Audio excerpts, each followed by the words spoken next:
नमस्कार, जय श्री राम मित्रों, दोस्तों। मैं रमेश पारिक आज आपके बीच में फिर से लेके आया हूँ भगवान राम की ये पावन अनुपम अद्भुत कथा और भगवान राम की ये लीलाओं का वर्णन जो भगवान वाल्मीकि रामायण में किया हुआ है। तो भगवान की इन लीलाओं का वर्णन हम एज इट इज़ उसी अवस्था में सुन रहे हैं जिस अवस्था में भगवान का वर्णन वाल्मीकि रामायण में किया गया है।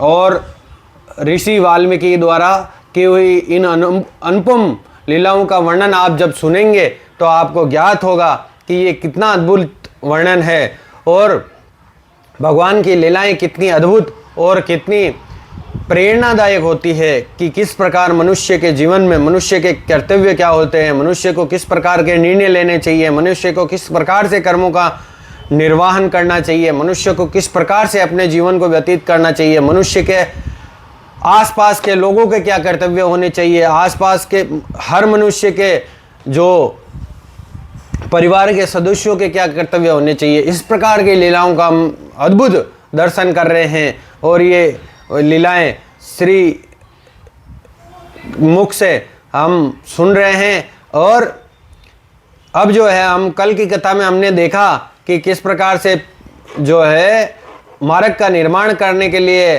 भरत जी महाराज आदेश देते हैं अपने सभी मंत्रियों को और वशिष्ठ जी महाराज की आज्ञा लेकर मार्ग का निर्माण किया जाता है। और जो है कल मैंने आपको कल की कथा के अंत में जो है मैंने आपको एक चीज़ कही थी कि हमें भगवान के दर्शन की अभिलाषा नहीं रखिए, भगवान की सेवा में ही मतलब कोई भी प्रकार के मतलब उनकी सेवा करने में और उनके दर्शन में कोई अंतर नहीं होता है। वस्तुतः भगवान तक पहुंचने का सही मार्ग जो है वो सेवा ही है। भगवान का साक्षात दर्शन करने के प्रयास करने की अपेक्षा हमें दृढ़ता से उनकी सेवा ही करनी चाहिए ताकि वे स्वयं हमें देखना चाहे। और जब वो स्वयं हमें देखना चाहे तो उसका मज़ा, उसका आनंद कुछ अलग ही होता है। इस प्रकार से हमें अपने कर्म भी इस प्रकार के करने चाहिए कि जो हमें वांछित लोगों से कार्य करने होते हैं वो स्वयं हम तक पहुंचने का प्रयास करें। हमको इस प्रकार से श्रेष्ठ बनाना चाहिए और इस प्रकार की सेवा, भगवान की सेवा भी इसी प्रकार से करनी चाहिए। तो जो है अब हम आज की कथा में आगे बढ़ेंगे मित्रों, दोस्तों। आज की कथा में हम आगे जो है जानेंगे कि किस प्रकार से मनुष्य को क्या कर्म करने चाहिए और किस प्रकार से भरत जी महाराज जो है आगे बढ़ते हैं। इस आज की कथा में हम राम और भरत के मिलन और भरत जी महाराज जो है राम जी से मिलने के लिए आगे बढ़ते हैं, उस कथा का आज हम श्रवण करेंगे। तो आप ध्यान लगाकर, और मैं तो देखिए मित्रों, ये इतनी पावन कथा है वाल्मीकि रामायण की, इतनी पावन कथा है कि इसे है ना हर कोई चाह के नहीं सुन सकता। हम प्रयास करते हैं सुनाने का लोगों को, लेकिन इसे चाह कर कोई नहीं सुन सकता है। ये उसकी कृपा होती है तो ही सुन पाता है।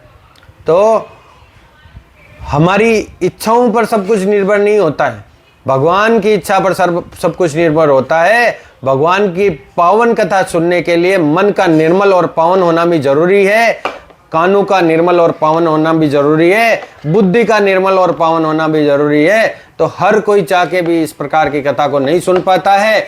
इस प्रकार से जो है अगली सुबह भरत जी ने सुमंत्र को रथ लाने के लिए कहते हैं और तब वो जो है विशाल सेना को लेकर, एक भव्य सेना को लेकर भरत जी के नेतृत्व में उनका जो विशाल दल है वो 60,000 रथ होते हैं जिसमें, और जिनके सारथी जो है भगवान राम के पूर्ण शरणागत थे। 1 लाख घुड़सवार होते हैं जो घोड़ों पर, 1 लाख जो घुड़सवार होते हैं जो घोड़ों पर सवार होते हैं, और 9,000 हाथी थे और कमल पुष्पों के समान सुसज्जित थे। वो एकदम सजाए हुए मतलब हाथी होते हैं। कौशल्या, सुमित्रा तथा केकई भी अपने अपने रथ में चढ़कर राम को वन से लौटा लाने की आशा में चल पड़ी। अन्य अनेक व्यक्ति भी राम को देखने की आशा में प्रसन्नचित होकर भरत के साथ चल दिए। अयोध्या के निवासी स्वर्गलोक में निवासियों के सदस्य प्रतीत हो रहे थे। उन्होंने अपने सबसे सुंदर वस्त्र पहने थे, सुगंधित पुष्पों की मालाएं धारण की थी एवं शरीर पर चंदन का लेप लगाया हुआ था। रथ ऐसे प्रतीत हो रहे थे मानो दिव्य विमान हो, एवं हाथी इस प्रकार से आगे बढ़ रहे थे मानो चमकीली धूप में मेघ पवन के द्वारा उड़ा लिए जा रहे हो। जब वह दल गंगा नदी के तट पर पहुंचता है तब वे सभी रात्रि व्यतीत करने के लिए वहां रुक जाते हैं। अवसर प्राप्त होने पर भरत ने अपने स्वर्गीय पिता को गंगा जी पे पहुंचते हैं तो अपने स्वर्गीय पिता को अवसर प्राप्त करके भरत जी महाराज जो है वो गंगा जल भी अर्पित कर देते हैं। जब निषाद राज जो है एक विशाल बड़ी सेना को अपनी ओर जो है भरत जी के साथ में आते हुए वन की ओर देखते हैं, तब उन्हें शंका होती है मन में कि कहीं उनका प्रयोजन राम पर आक्रमण करने का तो नहीं है। अतः निषाद राज ने अपने साथियों को सचेत किया, हम सब राम के अनुयायी हैं और हमें खतरे का सामना करने के लिए तैयार रहना चाहिए। सावधानी के तौर पर 500 नावों की सुरक्षा हेतु प्रत्येक नाव में के लिए 100 सैनिक भेज दिए जाए। तो नाव कितनी बड़ी होगी? 100 सैनिक अगर नाव में सवार होंगे तो नाव कितनी बड़ी होगी, आप कल्पना करिए मित्रों। तो पूर्व काल में भगवान राम के समय कितने मतलब जो है विकसित थे, हमारा भारत जो है कितना विकसित था, कितनी बड़ी बड़ी नावें, कैसे कैसे भयानक शस्त्र और किस प्रकार की विकसितता थी जो आज भी हम कल्पना भी नहीं कर सकते। इस प्रकार से हमारा भारत जो है विकसित था। तो जो 100 सैनिक उसमें आ सके इस प्रकार की नाव की व्यवस्था की जाए और मतलब जो है वहां पे नाव लगा दी निषाद राज ने, और आवश्यकता हो तो हम सब भरत को गंगा पार करने से ही रोक ले, इस प्रकार निषाद राज ने एक मतलब जो है योजना बनाई। तो अनेक उपहार लेकर निषाद राज भरत का वास्तविक उद्देश्य जानने के लिए कई उपहार लेकर उनसे मिलने पहुंचते हैं कि जाने तो सही भरत जी का उद्देश्य क्या है। तब सुमंत्र जो है निषाद राज को आते हुए देखते हैं, तब उन्होंने भरत को बताया कि ये निषाद राज जो है, राजा निषाद राज, ये भगवान राम के मित्र हैं। तो निषाद राज के पहुंचने पर भरत ने उनका आतिथ्य सत्कार करके उससे आश्रम, भारद्वाज आश्रम का जो है भरत जी महाराज भारद्वाज आश्रम का जो है आतिथ्य सत्कार करके मार्ग पूछते हैं, रास्ता पूछते हैं। तब निषाद राज कहते हैं आप निश्चिंत रहें, मैं आपको ऐसा मार्ग बताऊंगा कि आप सभी को तनिक भी कोई कष्ट नहीं होगा, किंतु कृपया पहले मुझे स्पष्ट कहें कि आप किस उद्देश्य से राम से मिलने जा रहे हैं। आपके साथ इतनी विशाल सेना को देखकर ऐसा लग रहा है मानो आप राम से जो है युद्ध करने के लिए जा रहे हो। भरत ने उत्तर दिया, प्रिय निषाद राज, आपके दोषारोपण से मुझे दुख होता है। मैं राम को अयोध्या वापस लेकर आने के लिए आया हूं ताकि उनका राज्याभिषेक किया जा सके। कृपया आप मेरे वचनों पर विश्वास करें, मैं ऐसा आपघाती नहीं हूं जो स्वयं के अपने ही पैरों पर कुल्हाड़ी मार लूं।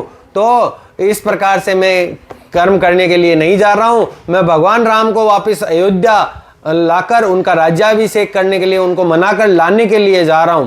क्योंकि रात्रि बहुत हो चुकी थी, सभी विश्राम करने के लिए तैयार थे। तब जो है निषाद राज भरत के पास आकर बोले, जब राम यहाँ पर सीता और लक्ष्मण के साथ आए थे तब वे हमारे द्वारा बनाए हुए सूखे पत्तों की सैया पर सोए थे। जब राम और सीता सो गए तब लक्ष्मण और मैं पूरी रात जागकर चर्चा करते रहे। राम को भूमि पर सोते देखकर लक्ष्मण किसी भी प्रकार की सुविधा स्वीकार करने के लिए तैयार नहीं थे। अगली सुबह राम और लक्ष्मण ने वट के वृक्ष से निकलने वाले चिपचिपे द्रोह से अपने बालों की जटा बनाई और फिर यहाँ से गंगा पार की। यह सुनकर कि राम ने अपने बालों की जटा बनाई, भरत को बहुत दुख पहुंचा। उन्हें भय लगा कि उनके अग्रज अयोध्या नहीं आना चाहेंगे। अतः भय से व्याकुल होकर भरत अकस्मात मूर्छित हो गए। कौशल्या माता जो भरत जी के निकट ही बैठी थी, उनकी सहायता करने के लिए आई। 1 घंटे के पश्चात ही भरत जी महाराज को वापस चेतना आती है। जब उन्होंने अपनी चिंतित सौतेली माँ को देखा तब उन्होंने उन्हें आश्वस्त किया कि उन्हें राम के विषय में कष्टप्रद बातें सुनने के कारण मूर्छा नहीं आई थी। भरत के निवेदन करने पर निषाद राज गुह ने ये वह सब कुछ जो कथा है वो कह सुनाई जो राम ने वन जाते हुए किया था, और निषाद राज ने जो जो देखा था वे सारा वृतांत महाराज भरत जी को है वो निषाद राज जी सुनाते हैं। तब वे भरत शत्रुघ्न और उनकी माताओं और उस स्थान पर ले गए जहां राम एवं सीता ने विश्राम किया था। उन्होंने उनको वे कुछ की घास दिखाई जो राम एवं सीता के शरीर के भार से कुचली गई थी। ये देखकर सभी को दुख हुआ, क्योंकि उन्होंने स्मरण हुआ कि राम किस प्रकार से राजोचित वैभव सहित आनंद में विश्राम करते थे। विशेषकर भरत को अधिक दुख पहुंचा, क्योंकि वे स्वयं को राम सीता और लक्ष्मण के इन कष्टों का कारण मान रहे थे। भरत ने स्वयं को दोषी ठहराते हुए निर्णय किया कि उन्हें भी तुरंत ही बालू की जटा बनाकर भूमि पर लेट जाना चाहिए और इस प्रकार से वनवास में राम का स्थान ले लेना चाहिए। इस प्रकार से भरत जी को बड़ा दुख होता है। अगली सुबह जब वो वहां पे रात को सो जाते हैं, विश्राम कर लेते हैं निषाद राज जी के वहां पे, फिर अगली सुबह भरत जी ने जटा धारण की, जटा बनाई, वृक्ष की छाल से बने हुए वस्त्र धारण किए। भगवान राम को जो जो कष्ट हो रहा है वो कष्ट को भरत जी खुद अपने शरीर पर सहन वहन करके उसको मतलब महसूस कर रहे हैं कि किस प्रकार मेरे भाई को, मेरे भैया को, मेरे बड़े भाई को, मेरे प्राणों के, मेरे हृदय से मेरे हृदय में जो निवास करते हैं ऐसे मेरे भाई को किस प्रकार का कष्ट पहुंचा है। तो वो वृक्ष की छाल से बने हुए खुद वस्त्र जो है पहनकर और गंगा पार करवाने की जो उनकी है वो निवेदन करते हैं महाराज निषाद राज से कि उनको गंगा पार कराया जाए। तत्पश्चात मनुष्यों एवं घोड़ों की संपूर्ण सेना ने नाव पर गंगा पार की तथा हाथी तैर कर गए। हाथी जो है वो गंगा जी में तैर कर गए और घोड़े और मनुष्य सब नावों में बैठ बैठ कर गंगा पार किए करते हैं। तो सुरक्षित रूप से नदी के दूसरे तट पर पहुंचकर भरत निषाद राज के मार्गदर्शन में भारद्वाज के आश्रम की ओर आगे बढ़ जाते हैं। जब भरत उस महान ऋषि की कुटिया के निकट पहुंचे तो सेना को प्रतीक्षा हेतु दो मील की दूरी पर छोड़कर वशिष्ठ एवं शत्रुघ्न को साथ लेकर पैदल आगे बढ़े। जब भारद्वाज ने वशिष्ठ को अपने आश्रम प्रवेश करते देखा तब अति शीघ्र उनका अभिवादन करने उठे। वे भरत के वास्तविक प्रयोजन को जानने की उत्सुकता से अयोध्या का कुशल क्षेम पूछने लगे। ऋषि ने कहा कि हे राजकुमार, कृपया आप बताएं कि आपके आगमन का क्या कारण है, क्या प्रयोजन है। मैं प्रार्थना करता हूं कि आपका वन में आगमन राम को कष्ट पहुंचाने के उद्देश्य से तो नहीं हुआ ना। तो भारद्वाज ऋषि को भी शंका होती है और बार बार सब लोगों को भरत जी के, क्योंकि कर्म ही ऐसा हुआ, भगवान राम को वनवास होगा इस प्रकार का जो है कोई भी नहीं सोच सकते थे। तो कैकेयी द्वारा इस प्रकार का जो मतलब है वो मतलब लोगों को इस प्रकार की शंका होती है कि कहीं भरत जी महाराज भगवान राम को कोई कष्ट देने के उद्देश्य से तो नहीं जा रहे हो। तो ऋषि के वचन सुनकर जो है भरत जी को बहुत ही अपार दुख होता है। अश्रुपूरित नेत्रों सहित वो कहते हैं कि जन सामान्य को मेरे उद्देश्यों पर संदेह करते हुए देखकर मुझे अत्यंत दुख होता है। कृपया आप ये जान लें कि मैं राम को वन से लौटाकर अयोध्या लाने के लिए मनाने के प्रयास से ही आया हूं ताकि वे राज्य पर शासन कर सके। हे मुनि श्रेष्ठ, मुझ पर कृपा करें और मुझे बताएं कि राम कहाँ रहते हैं ताकि मैं उनको वापस अयोध्या मनाकर ला सकूं। तब भारद्वाज उत्तर देते हैं कि हे राजकुमार, मैंने अपने योग बल से आपके उद्देश्य का पता लगा लिया था। मैं आपकी जांच मात्र औपचारिकता के लिए ही की है। आपके अग्रज राम चित्रकूट पर्वत पर निवास कर रहे हैं। अब कृपया रात्रि का विश्राम यहाँ पर ही करें। कल आप जो है अपनी यात्रा को पुनः आरंभ कीजिएगा। इस प्रकार से भारद्वाज मुनि है जो भरत जी को आश्वस्त करते हैं कि मुझे पहले ही ज्ञात हो गया था कि आप किस उद्देश्य से जा रहे हैं, फिर भी मैं एक औपचारिकता और कन्फर्म करने के हेतु ये जो आपसे पूछ रहा हूँ। भरत ने भारद्वाज का आतिथ्य सत्कार स्वीकार किया, तब ऋषि ने जो है भरत से उनकी संपूर्ण सेना को आमंत्रित करने का आग्रह किया ताकि वे उनके मनोरंजन की सारी व्यवस्था कर सके। जब सैनिक उनके आश्रम पर आए तब भारद्वाज ने विश्वकर्मा, इंद्र, यमराज, वरुण तथा कुबेर सहित सभी से प्रार्थना की कि वे उनके अतिथियों का स्वागत सर्वोत्तम रीति से करने के लिए आवश्यक सामग्री की आपूर्ति करें। तत्पश्चात तुरंत ही सुगंधित वायु बहने लगी, स्वर्ग से सुगंधित पुष्पों की वर्षा होने लगी, अप्सराओं के नृत्य तथा गंधर्वों के गीतों के साथ दिव्य नगाड़ों की ध्वनि गूंजने लगी। विश्वकर्मा के प्रबंध से तुरंत ही 40 मील व्यास तक का समूचा क्षेत्र फल एवं पुष्पों से लदे वृक्षों से भर गया। अद्भुत रूप से 4 कक्ष वाले भवन एवं अस्तबल दिखाई देने लगे।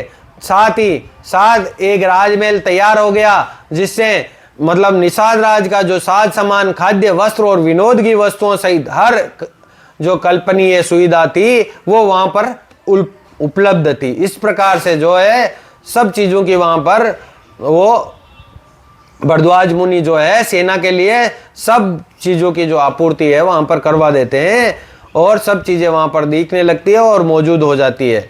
जो जो कल्पना कर सकते हैं वो चीजें वहां पर उपलब्ध हो जाती है। भरत ने अपने पुरोहित जो है एवं मंत्रियों सहित उस भव्य महल में प्रवेश किया। जैसे ही वे राज सिंहासन की ओर बढ़े, उन्होंने राम जी का ध्यान किया, मानो राम वहां पर बैठे हुए हैं। मन में ऐसा सोचते हुए भरत ने उस सिंहासन की परिक्रमा करके उन्हें प्रणाम किया। जब सभी अपने अपने स्थान पर बैठ गए तब भरत एक चामर उठाकर मुख्यमंत्री के स्थान पर बैठ गए और चामर डुलाने लगे। जो चामर डुलाते हैं भगवान के, वो चामर वहां पर भरत जी महाराज जो मुख्यमंत्री के स्थान पर बैठकर चामर डुलाते हैं और ऐसा प्रतीत कराते हैं जैसे भगवान राम ही यहाँ सिंहासन पर बैठे, जो भारद्वाज मुनि ने उनकी यथोचित सेवा में प्रस्तुत किया था। इस बीच भारद्वाज ने दिव्य शक्ति का उपयोग करके खीर का एक नदी का निर्माण ही कर दिया। पूरी सेना के लिए इतनी बड़ी और भव्य सेना थी कि पूरी एक खीर की नदी जो है उसका निर्माण कर दिया। उनके आश्रम के बीचों बीच से जो प्रवाहित हो रही है और खीर की पूरी नदी बहने लग गई। ब्रह्मा और कुबेर ने 20,000 स्त्रियां भेजी, तो 20,000 स्त्रियां भेजी जिनके आलिंगन से जो पुरुषों का जो ऐसा आभास हो कि उनकी कामुकता के जो सैनिक थे, जो क्षत्रिय और सैनिक थे उनकी सेना में, वो उनकी क्रीड़ा के लिए, उनके नृत्य के लिए वहाँ से स्वर्ग से जो है मतलब राम जी का यशोगान करने के लिए आई हो। इस प्रकार से वहाँ से स्त्रियाँ भेजी और भारद्वाज ने स्वर्ग के वर्षों को विभिन्न वाद्य यंत्रों से मतलब जो है उनका साथ देने हेतु बुलाया। और जब भरत का इस प्रकार से मनोरंजन किया जा रहा था तब सैनिकों के लिए भरपूर मनोरंजन की व्यवस्था की गई। अप्सराएं अपने सुरीले स्वर में गीत गा रही थी एवं उनसे जो है मतलब जो है खीर खाने की अपेक्षा कर रही थी। 7-8 युवतियां प्रत्येक व्यक्ति की जो है सबकी सेवा में लगी हुई थी और वो सबको खान पान खिला रही थी। फिर उन्हें जो है जल से स्नान भी करवा रही थी। अन्य युवतियां जो है वो सब सैनिकों के पैरों की जो है मालिश कर रही थी। घोड़ों को भी शहद में डुबाया हुआ अनाज खिलाया गया। जब उन्मत्त होकर सभी घोड़े हर्ष का अतिरेक करने लगे। ये स्वर्ग है, मतलब स्वर्ग जैसी मतलब सब सुख सुविधाएं जब भोगने लगे तो सारे ही मतलब जो सैनिक और घोड़े हैं वो जो सोचने लगे कि अब हम वन से लौटकर अयोध्या ही नहीं जाना चाहिए। मतलब इस प्रकार की सुख सुविधाएं भारद्वाज मुनि ने उनके स्वागत के अंदर मतलब जो है प्रस्तुत कर दी। इस प्रकार से आमोद प्रमोद की सभी वस्तुओं से सैनिक विविध प्रकार की मतलब जो है आमोद प्रमोद करके संतुष्ट हुए और शस्त्रों सैनिकों को मतलब गाते, हंसते, नाचते और इधर उधर दौड़ते हुए देखा गया। इस आमोद प्रमोद में इतने वो विस्मित हो गए मानो किसी सुखद स्वप्न का ही आनंद ले रहे हो। ऐसा लगा कि शीघ्र ही मतलब जो है ये रात्रि व्यतीत हो गई, ये रात्रि जल्दी व्यतीत हो गई। मतलब इस प्रकार का जो है सुख सुविधाओं सुसज्जित भारद्वाज मुनि ने उनकी जो सेवा में प्रस्तुत कर दिया। सुबह होते ही गंधर्व अप्सराएं एवं दिव्य वृक्षों ने भारद्वाज की अनुमति ली और वो वहां से अपने लोक को चले गए। फिर भरत अपनी माताओं सहित चित्रकूट की दिशा जानने के लिए भारद्वाज जी के पास आए। भारद्वाज ने देखा कि उस समूह में एक स्त्री दुख से क्षीण हुई सी दिखाई पड़ रही थी। तभी एक अन्य स्त्री आकर उनके चरण स्पर्श किए और तीसरी स्त्री लज्जावश अपना सिर झुकाए खड़ी थी। और उनकी जिज्ञासा देखकर भरत ने बताया, ये कौशल्या है जो मेरे पिता की ज्येष्ठ विधवा है, यह सुमित्रा है जो लक्ष्मण और शत्रुघ्न की माता है, ये स्त्री जो असभ्य क्रूर अभिमानी और पापी है ये कैकेयी है, ये राम के वनवास का कारण है, अतः हम सब की वर्तमान दयनीय दशा के लिए ही यह उत्तरदायी है। इस प्रकार से भगवान भरत जी महाराज जो है वो सबका परिचय भारद्वाज ऋषि से करवाते हैं।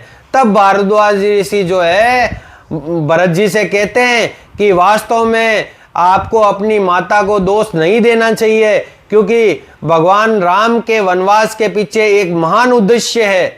तो आप इस प्रकार की भाषा अपनी माता के लिए नहीं सोचें, इस प्रकार का विचार अपनी माता के लिए नहीं करें, और ऐसा सब जीवों के कल्याण के लिए जो है वो एक महान उद्देश्य की पूर्ति के लिए जो भगवान राम का जो वनवास है वो हुआ है। इसके पश्चात भरत जी ने भारद्वाज ऋषि की परिक्रमा की एवं अपनी सेना को प्रस्थान करने की आज्ञा दी। पैदल सेना के दलों, घोड़ों, रथों एवं हाथियों के आगे बढ़ने के कारण सभी वन्य प्राणी भय के कारण पलायन कर गए। और अंततः जब चित्रकूट पर्वत दिखाई देने लगा, तब भरत ने अपने संतरियों से राम की कुटिया का पता लगाने के लिए कहा। कुछ सैनिकों ने जब दूर उड़ता हुआ धुआं देखा, तब उत्साहित होकर भरत को इसकी सूचना दी। अपनी सेना को शिविर लगाने की आज्ञा देकर भरत, वशिष्ठ, सुमंत्र तथा कुछ अन्य व्यक्तियों के साथ पैदल ही उस ओर आगे बढ़े। एक दिन राम पर्वत के नीचे एक विशाल शिला पर बैठकर सीता के संग अपना समय व्यतीत कर रहे थे। राम सीता को ऋषियों द्वारा खाए जाने वाले विभिन्न प्रकार के मूलों के विषय में बता रहे थे तथा वहां व्याप्त नाना प्रकार के वृक्षों, पुष्प और वन्य प्राणियों को दिखा रहे थे। राम सीता को सदैव ही प्रसन्न रखने का प्रयास करते एवं चाहते कि उनका वनवास जो है, वनवास के दुखों को वो सीता भूल जाए। और सीता से बात करते हुए राम ने उन्हें मंदाकिनी नदी दिखाई, जिसमें सुंदर पुष्प थे और जो हंस, सारस तथा आकर्षक पक्षियों की क्रीड़ा स्थली थी। वास्तव में राम कहते हैं कि हे प्रिय, यहाँ दुख का कोई कारण नहीं है, क्योंकि हम इस मनोहर स्थल पर एक दूसरे के साथ हैं। उसी समय राम ने कुछ दूरी पर धूल उड़ती हुई देखी, कुछ दूर पर वहां पर धूल उड़ती हुई देखी जहां से भरत जी की सेना आ रही थी। शीघ्र ही उन्होंने वन्य प्राणियों का स्वर भी सुना और मुड़कर बोले कि जिस भी कारण से ये धूल उड़ रही है वे वन्य प्राणियों को भयभीत कर रही है, तुरंत जाकर लक्ष्मण पता लगाओ इसका ये कोलाहल का क्या कारण है। तब लक्ष्मण एक विशाल वृक्ष पर चढ़ गए। एक बड़े से वृक्ष पर चढ़ जाते, पेड़ पर चढ़ जाते हैं। वहां से उन्होंने एक विशाल सेना को अपनी ओर आते देखा। अति आवश्यक समझकर उन्होंने राम से आकर कहा कि अग्नि बुझा दीजिए, एक विशाल सेना इधर आ रही है, सीता को गुफा में छुपा दीजिए और हथियारों को एकत्रित कर लीजिए, हमें उनका सामना करने के लिए तैयार रहना चाहिए। तो अपनी ओर इस प्रकार की मतलब सेना आते ही सतर्क होने का मतलब जो है सावधान होने की स्थिति में लक्ष्मण जी भगवान राम को ये कहते हैं। राम जी ने जो है लक्ष्मण को बुलाकर कहा कि उनके रथ की पताका देख कर आओ, ताकि हमें रथ के ऊपर जो है उनकी पताका देख कर आओ, ताकि हमें ज्ञात हो सके कि किसकी सेना जो है इधर इस ओर आ रही है, हमारी ओर आ रही है। तो उस रथ की पताका पर जो अधिचिन्ह था उसको देखकर लक्ष्मण जी समझ गए कि ये उनके भाई की सेना है और उच्च स्वर में पुकार कर कहा, ये भरत है, ये अवश्य ही हमारा वध करने के लिए यहाँ आ रहे, ताकि ये निश्चित होकर साम्राज्य पर शासन कर सके। वस्तुतः ये तीव्र उत्साह में इधर आ रहे हैं, हमें तुरंत ही धनुष लेकर पर्वत की चोटी से इनके साथ युद्ध करने के लिए तैयार हो जाना चाहिए। मुझे लगता है कि ये हमारा सौभाग्य कि हम उस व्यक्ति से युद्ध कर सकेंगे जो हमारी पीड़ा और दुर्भाग्य का कारण है। हमें भरत का वध करने में संकोच नहीं करना चाहिए। तत्पश्चात मैं कैकेयी और उनके संबंधियों का वध करना चाहूंगा, ताकि उनके द्वारा किए गए पापों से मुक्त होकर धरती पवित्र हो जाए। इस प्रकार से लक्ष्मण जी जो है क्रोधित और उत्तेजित हो जाते हैं, और क्रोधित और उत्तेजित होकर लक्ष्मण जी कहते हैं इस प्रकार की बातें। तब भगवान राम जो है उनको लक्ष्मण जी को कहते हैं, भरत यहाँ मुझसे मिलने की तीव्र इच्छा से आ रहा है, फिर बाण धनुष की क्या हो सकता है। मेरे विचार से भरत मुझे साम्राज्य देने आ रहा है। तथापि यदि भरत का वध करके स्वयं राज सिंहासन ले लेने की तुम्हारी इच्छा है तो कहो कि मैं भरत से शांतिपूर्वक सिंहासन तुम अगर तुम्हारी फिर भी भरत तो मुझसे जो है मुझे सिंहासन देने के लिए आ रहा है, और भरत मुझसे मिलने आ रहा है और मुझे वापस अयोध्या ले जाने के लिए आ रहा है, फिर भी तुम्हारे ऐसे शब्द जो निकल रहे हैं कि अगर तुमको है ना, अगर राज सिंहासन प्राप्ति की कोई इच्छा है लक्ष्मण, तो तुम मुझे कह दो, मैं भरत से कहकर राज सिंहासन तुम्हें दिलवा दूंगा, लेकिन मेरे भाई के प्रति ऐसे शब्द नहीं निकालो। भगवान राम इस प्रकार से जो है लक्ष्मण जी की भर्त्सना करते हैं, लक्ष्मण जी पर दोषारोपण करते हैं। तो लक्ष्मण जी का सिर जो है लज्जा के वश जो है झुक जाता है और कहते हैं, मुझे लगा कि पिताजी हमसे मिलने आए हैं, किंतु चूंकि उनका हाथी श्वेत छत्र के बिना है, मुझे नहीं लगता है कि वो आते हैं, क्योंकि जो दशरथ जी महाराज का जो हाथी है उस पे जो है श्वेत छत्र लगा हुआ होता है, तो वो नहीं देखकर जो है राम लक्ष्मण जी को कहते हैं कि मुझे तो ये लगा कि पिताजी हमारी तरफ आ रहे हैं, तो उनका हाथी नहीं देख के मुझे ये लग रहा है कि वो नहीं आ रहे हैं। लक्ष्मण तब वृक्ष से उतरकर राम एवं सीता के साथ कुटिया की ओर बढ़े। इस समय भरत जो है उस वन में प्रवेश करते हैं जिसमें चित्रकूट पर्वत स्थित है। तब जब उन्होंने पुनः धुआं निकलते देखा तब वे उसी दिशा में बढ़े, इस आशा से कि राम की कुटिया के वो निकट पहुंच गए। भरत शीघ्रतापूर्वक जा रहे थे तथा जो निषाद राज है, शत्रुघ्न और कुछ अन्य उनके पीछे जा रहे थे। वशिष्ठ उनकी माताओं के साथ जो है माताओं को अपने साथ ला रहे थे। अंततः भरत ने उस कुटिया को देखा जहां राम एवं लक्ष्मण के स्वर्ण जड़ित धनुष एवं सामने यज्ञ की वेदी थी। उस जगह को भरत जी देखते हैं। जब भरत ने राम को देखा तब आंखों में आंसू लिए हुए वो दौड़ पड़े। रोते हुए वे बोले, हे राम, आपको जटा धारण किए तथा वृक्ष की छाल निर्मित वस्त्र पहने देखकर तथा आपके चरण कमलों पर वन के सूलों की चुभन देखकर अपार कष्ट होता है। मेरे दोष के कारण ही आज आप राजोचित वैभव का सुख नहीं ले पा रहे हैं, जिसके आप अधिकारी हैं, और उसके स्थान पर आपको वन में रहकर कष्ट सहना पड़ रहा है। इस प्रकार की दशा देखकर मेरा जो मन है वो अति दुख में चला जाता है। राम का चरण स्पर्श करने के लिए आगे बढ़ने पर भरत मूर्छित होकर भूमि पर गिर गए।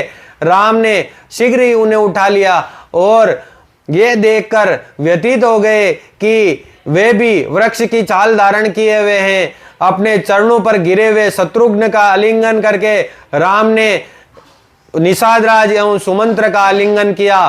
तब राम ने भरत को अपनी गोद में लेकर कहा, मेरे प्रिय भाई, पिताश्री को अकेले एवं निसहाय छोड़कर तुम यहाँ क्यों आए हो? मुझे अपनी माताओं और अयोध्या की प्रजा के विषय में बताओ। क्या सभी कुशल और प्रसन्न तो है ना? कोई वहां पे कोई समस्या तो नहीं है ना? तब राम ने भरत को कुछ इस प्रकार के प्रश्न पूछे जो वहां उपस्थित समस्त व्यक्तियों के लिए शिक्षाप्रद थे। मेरे प्रिय भरत, ये जानो कि जहां धर्म का पालन होता है वह साम्राज्य अवश्य ही समृद्ध होगा। क्या राज्य में ब्राह्मणों, ज्येष्ठों तथा देवताओं को उचित आदर और सम्मान दिया जा रहा है? क्या राज्य में स्त्रियों का सम्मान किया जा रहा है? क्या स्त्रियां सुरक्षित है? क्या विवादों का निष्पक्ष समाधान होता है? मुझे आशा है कि तुम राजा के निम्नलिखित 14 दुर्गुणों से अभी स्पर्श हो। नास्तिकता, पाखंड, क्रोध, दीर्घसूत्रता यानी विलंब और आलस्य, इंद्रियों की दासता, उद्देश्यों की अवहेलना, सतर्कता का अभाव और अयोग्य मंत्रिमंडल के प्रति प्रीति। अयोग्य मंत्री भी अगर मंत्रिमंडल में हो तो उनके प्रति स्नेह और प्रीति, योजना में अव्यवहारिकता और रहस्यों को गुप्त रख पाने की असक्षमता, मूर्खों की संगति, धार्मिक रीतियों के अपेक्षा और शत्रु का सामना करने में विफलता। इस प्रकार के ये जो 14 अवगुण होते हैं, ये दुर्गुण होते हैं 14 प्रकार के, इनसे अभी तुम बिल्कुल भी दूर हो। मैं ऐसी आशा तुमसे करता हूं। मेरे प्रिय भाई, क्या तुम्हें पराक्रम के 3 प्रकार होते हैं पराक्रम के, शक्ति, प्रभुत्व तथा बुद्धि का ज्ञान है? क्या तुम अधिक बोलने वालों, अपशब्दों का उपयोग करने वालों, संपत्ति का अपहरण करने वालों और अन्यायी इन चारों के संग से स्वयं को दूर रख पा रहे हो? क्या तुम उन 16 प्रकार के राजाओं के साथ संबंध को स्वीकार करते हो जो किशोर हो मतलब नाबालिग हो, जो अनुभवहीन हो, वृद्ध हो, दुर्बल हो, रुग्ण यानी बीमार हो, जो अपदस्थ कर दिए गए हो, जिनको पद से हटा दिया गया हो प्रजा द्वारा, जो अति क्रोधी हो, जो कायर हो, लोभी हो, विषयी और तुच्छ हो, जो युद्ध में पराजित हो, जो प्राय राज्य के बाहर प्रदेश में जो घूमते हो, जिनके अनेक शत्रु हो, जो अति निर्धन हो, जो धार्मिक सिद्धांतों के विरोधी हो, जो मंत्रियों द्वारा तिरस्कृत हो तथा जो मानसिक रूप से विक्षिप्त हो, इस प्रकार के राजाओं के तो संपर्क में नहीं हो तुम, ये मुझे बताओ आप। तो मुझे आशा है कि हजारों मूर्खों की अपेक्षा किसी एक बुद्धिमान की संगति तुम उचित समझते हो। ऐसा ही तुम समझते हो कि हजारों मूर्खों की अपेक्षा में एक विद्वान की संगति करनी चाहिए, एक विद्वान ही काफी होता है। आवश्यकता के समय एक गुणवान मंत्री अत्यंत लाभप्रद सिद्ध हो सकता है, जबकि सहस्त्रों मिलकर हजारों मूर्ख भी जो मिलकर भी कुछ नहीं कर सकते हैं। जब आवश्यकता हो तो एक गुणवान मंत्री जो है वो भी लाभप्रद सिद्ध हो सकता है। भरत, यदि कोई राजा ऐसे वैद्य को जो केवल रोग वर्धन में प्रवीण, रोग को बढ़ाने में ही प्रवीण हो, ऐसे जो डॉक्टर, ऐसे वैद्य को जो है, और ऐसा कोई सेवक हो जिसका उद्देश्य जो है अपने स्वामी का ही अपमान करना होता है, और ऐसे योद्धा को जो स्वयं शासक बनना चाहता हो, सेवानिवृत्त नहीं करता है, ये सभी उसको यानी उस राजा को अवश्य ही समाप्त कर देते हैं। तो कहीं तुम्हारे पास में इस प्रकार की कोई क्रियाएं तो नहीं हो रही हो? क्या स्त्रियों को तुम सुरक्षा और सम्मान देते हो? क्या वे अपने भौतिक आवश्यकताओं की पूर्ति से संतुष्ट है? मुझे आशा है कि तुम स्त्रियों पर अत्यधिक विश्वास नहीं करते हो एवं उनके समक्ष गुप्त रहस्य जो है प्रकट नहीं करते होंगे, क्योंकि वो नहीं करने चाहिए। इस प्रकार से जो है एक महान पराक्रमी राजा के जो गुण होते हैं वो भगवान राम भरत जी से पूछते हैं कि तुम उन सब चीजों का पालन कर तो रहे हो ना? तो भरत की जटा एवं वन के अनुकूल वस्त्रों को देखकर राम समझ गए कि ये सब भरत के उनके प्रति प्रेम के कारण है। तब भरत का पुनः आलिंगन करते हुए राम पूछते हैं, भ्राता भाई भरत, तुम राज सिंहासन को त्याग कर एक भिक्षुक के वेश में वन में क्यों आए हो? मुझे इसका कारण बताओ। तब भरत जी उत्तर देते हैं कि हे राम, मेरी माता के षड्यंत्र का मुझे कोई ज्ञान नहीं था, मुझे ये योजना का ज्ञात नहीं था। मेरे अनुसार आप ही सिंहासन के उत्तराधिकारी है, अतः मैं आपसे प्रार्थना करता हूं कि आप अयोध्या लौटकर साम्राज्य का शासन संभाले। व्यवहारिक तौर पर मैं पूरी अयोध्या जड़वत स्थिर हो गई है, क्योंकि सभी आपकी अनुपस्थिति से दुखी है और वो अयोध्या में कोई कार्य आगे नहीं बढ़ रहा है। आपकी आप अपनी भावुक प्रार्थना करते हुए भरत ने राम के चरण कमलों को मतलब उनके सिर में रख, उनके मतलब जो है भगवान राम के जो चरण कमल है उनको सिर पर रख लेते हैं, ऐसी भावुक प्रार्थना करते हैं। राम ने तब भरत को उठाकर कहा, मैं जानता हूं कि मुझे वन भेजे जाने में भरत तुम्हारा कोई योगदान नहीं है, तथापि अन्यायपूर्ण ढंग से सिंहासन लेने की मेरी कोई अभिलाषा नहीं है। हे भरत, तुम्हें अपनी माता अथवा राजा को दोष नहीं देना चाहिए, क्योंकि उन दोनों ने व्यवहारिकता के कारण ऐसा किया है। वस्तुतः ज्येष्ठ अपने आश्रितों के साथ जैसा चाहे वैसा व्यवहार कर सकते हैं। जो बड़े होते हैं वो जैसा भी चाहे वो व्यवहार अपने छोटों के साथ में कर सकते हैं। अतः तुम्हें राज सिंहासन स्वीकार करके राज्य पर शासन करना चाहिए। यह तुम्हारे पिता की इच्छा है। मैंने 14 वर्षों की अवधि को वन में व्यतीत करने का निर्णय लिया है, क्योंकि मैं अपने पिता की जो आज्ञा है उसको सबसे महत्वपूर्ण धार्मिक सिद्धांत मानता हूं।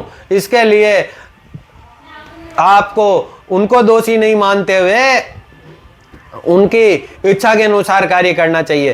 किंतु भरत ने यह कहकर टाल दिया कि ज्येष्ठ राजकुमार के रहते हुए कोई शासक नहीं बन सकता है, कोई दूसरा शासक नहीं बन सकता है। अतः हमारी स्वर्गीय पिता की आत्मा को जलार्पण करने के पश्चात आपको ही अयोध्या आकर राज सिंहासन पर बैठना है।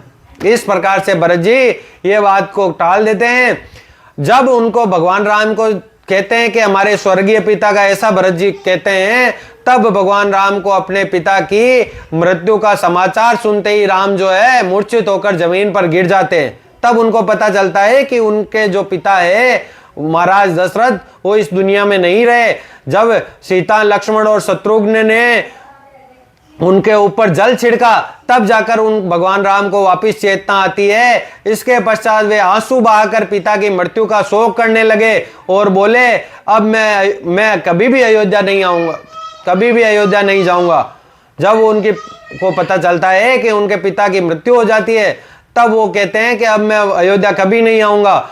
यद्यपि ऐसा लगा कि वे एक सामान्य मानव की भांति विलाप कर रहे थे, किंतु वास्तव में वे दिव्य गुणी त्रिगुणातीत थे।